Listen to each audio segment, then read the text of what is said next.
Going to discuss about the Hadoop streaming. So what is Hadoop streaming? So as you know that MapReduce program basically runs in the Java languages, but if one wants to use some other kind of languages just like an R, Python or any other language apart from the Java, then how to do this MapReduce programming, how to write the MapReduce programming. So let's discuss about the Hadoop streaming. So you can say that Hadoop streaming enables to create, or you can say or run your MapReduce in any language like Java, even in Java and non-Java also. So when I say non-Java, I mean to say that like R language or Python, very common language, even Ruby, Perl also, or PHP, or even C++, different kind of languages you can use with the help of Hadoop streaming just to execute the program in map. So now we can say that this Hadoop streaming allow to create and run MapReduce jobs with the help of scripts as your mapper or reducer. So this Hadoop streaming is a utility that comes with your Hadoop distribution. That means this utility is already available with the Hadoop distribution. So this utility actually uses your Unix streams. This uses Unix streams as a, you can say, interface between your Hadoop and your MapReduce program. So if I say this whole Hadoop streaming will allow developers, or it will help or facilitate developer to choose the language in which they want to write the MapReduce program. Right. So now let's say this is our Hadoop cluster. This is our Hadoop cluster, and this is your Unix stream, because Hadoop streaming uses your Unix streams. So this is our Unix streams, and these are the different languages like R, PHP, Python, Perl. Okay, so these will be this Hadoop streaming will be in a, like an interface between the Hadoop cluster and between the language where in which we want to write the program, MapReduce program. How this streaming works? So this is your input format. Then we have a key value pair. So I'm just drawing the same Hadoop MapReduce framework, and then we have a mapper.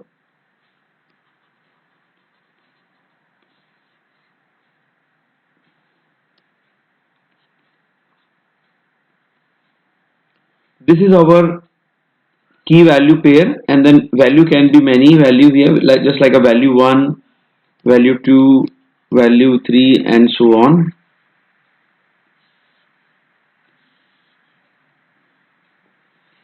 Now we have reducer.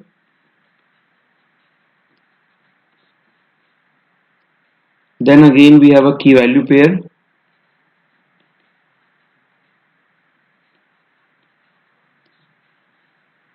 And this is our the final output. This is our the final output for. So this is basically a MapReduce program, but how the streaming works in between. So in streaming, we have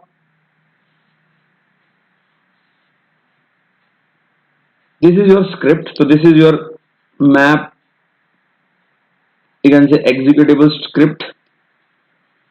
Okay, and then here we have standard input, and this is your standard output. Now this is connected, and this will provide you the values.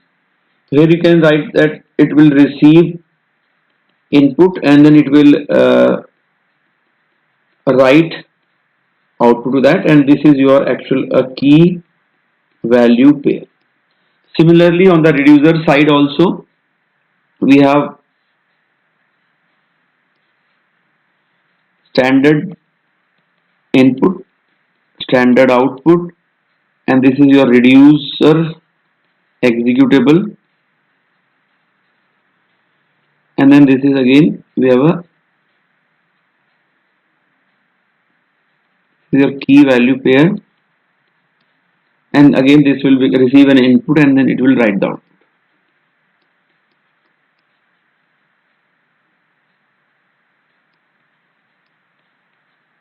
Right.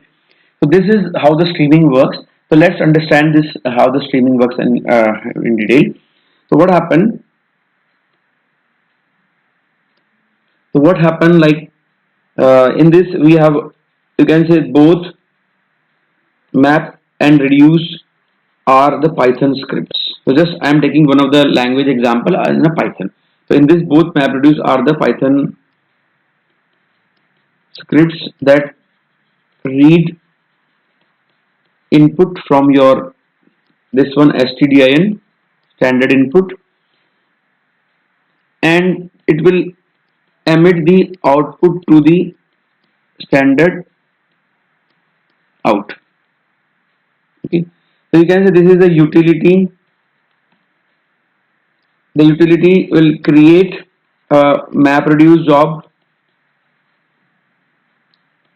and then submit the job to the cluster,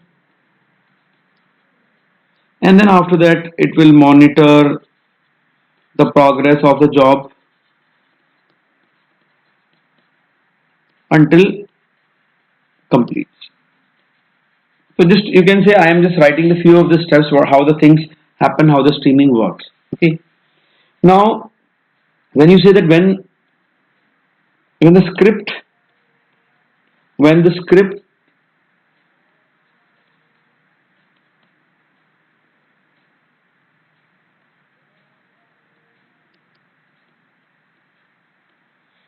so now when script is specified, because script can be mapper and reducer, so when script is specified for mapper,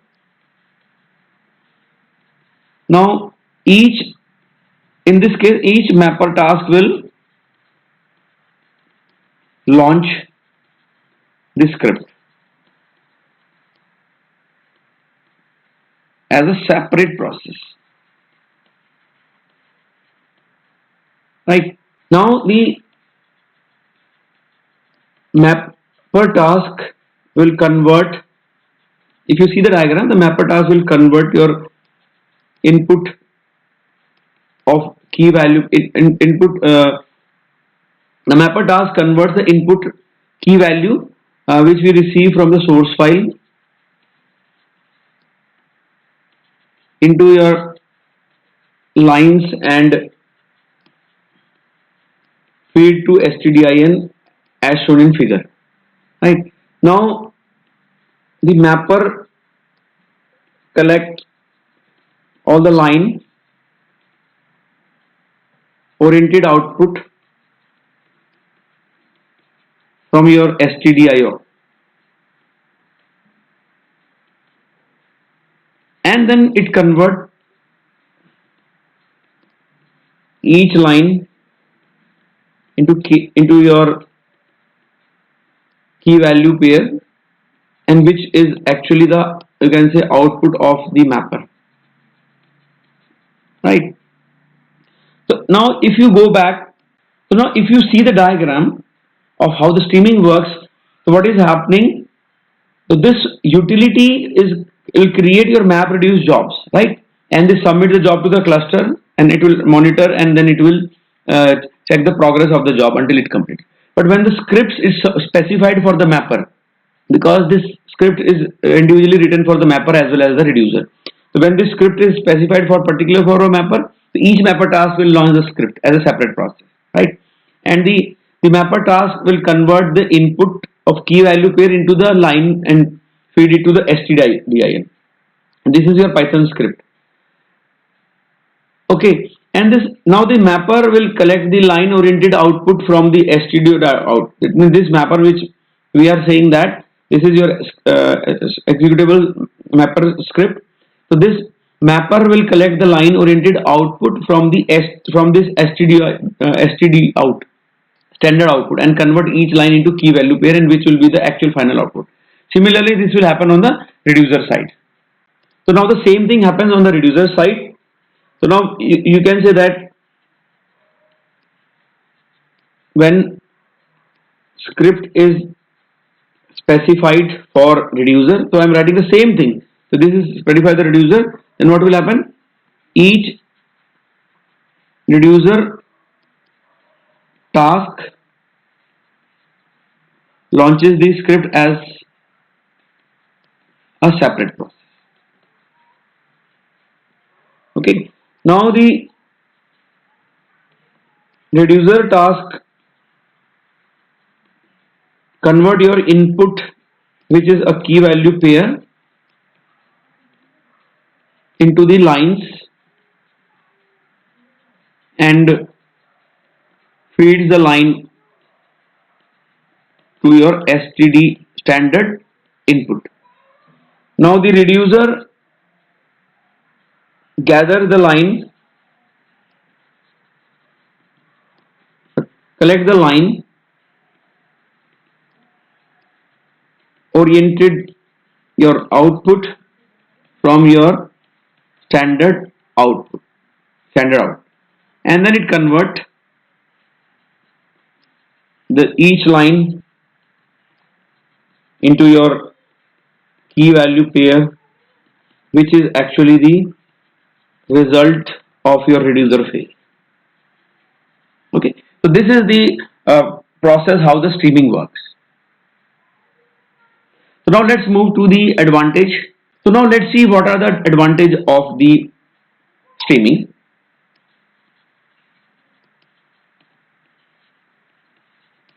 Hadoop streaming. So first you can say that availability. That means no separate software is needed to install on that. This is already a part of the Hadoop ecosystem, Hadoop distribution.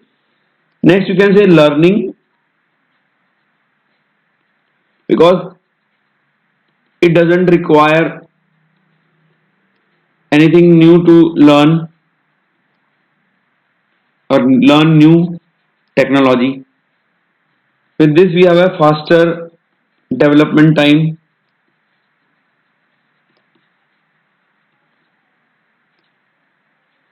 or you can say faster conversion, because it takes less time to convert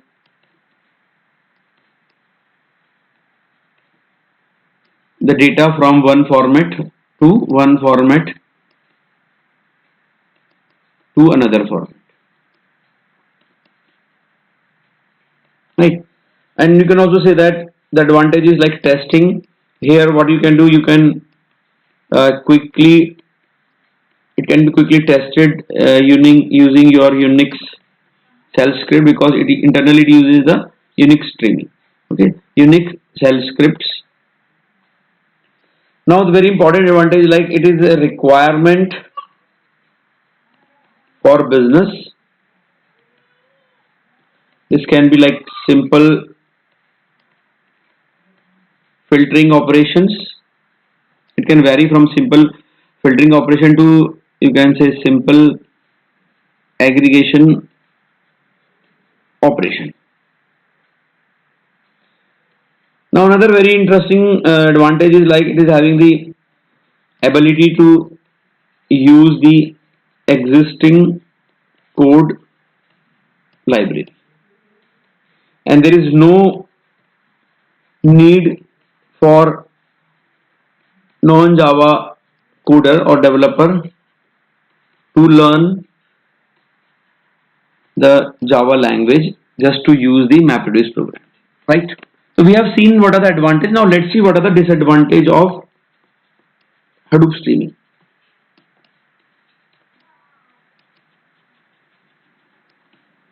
Right.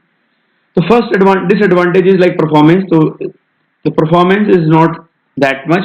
It is not a good in performance, and this is suited for handling data that can be represented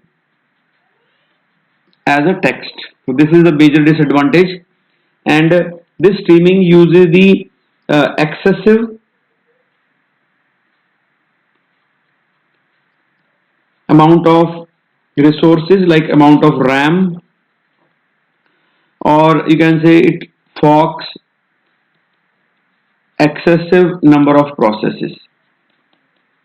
So this is a very resource consuming process. And then MapReduce written using streaming. So any logic we write with the help of MapReduce logic with the help of streaming, we can do that. But the important thing is, but like partitioner, if we do need to write a partitioner or like input formats, etc., must still be written in the Java language. So that means the basic logic we can write in streaming, but the partitioners, input format, these kind of logic still we need to write in the partitioner. So this is the major drawback of the Hadoop stream. So this we have seen what is the Hadoop streaming, what are the advantage and disadvantage, and how we can execute the Hadoop streaming and how the streaming works. Okay. So thank you very much, guys. Thank you very much.